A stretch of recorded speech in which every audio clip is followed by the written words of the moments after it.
यमराज और नचिकेता संवाद। जब नचिकेता के पिता ऋषि वाजश्रवस बहुत बड़ा यज्ञ करवाते हैं तो यज्ञ के बाद वे ब्राह्मणों को ऐसी गाय दान करते हैं जो बहुत बूढ़ी थी और दूध भी नहीं देती थी।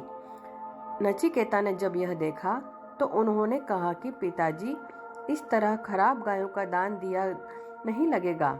आपको दान ऐसा देना चाहिए जो आपको सबसे प्रिय हो। आप मुझे दान दे दीजिए।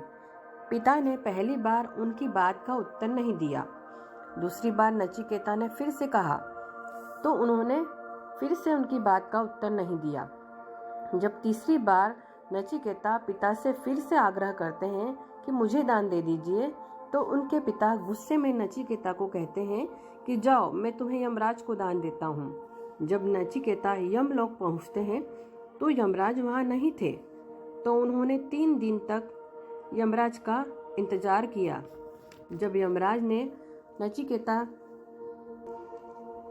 से यमलोक आने का कारण पूछा तो नचिकेता ने बताया कि मेरे पिता ने मुझे आपको दान दिया है।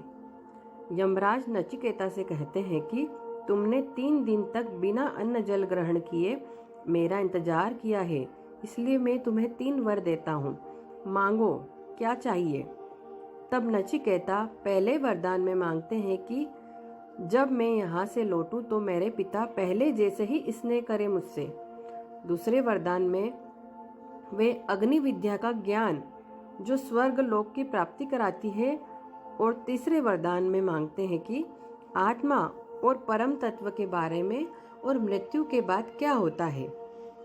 तब यमराज नचिकेता से कहते हैं कि कृपया आप कुछ और मांगिए, आप धन दौलत कुछ भी मांग सकते हैं। इस पर नचिकेता मना कर देते हैं और कहते हैं कि मुझे यही ज्ञान चाहिए जो स्वयं मृत्यु के देवता हैं, उनसे अच्छा ज्ञान मुझे और कौन दे सकता है। तब यमराज उन्हें मृत्यु के बाद आत्मा का रहस्य बताते हैं।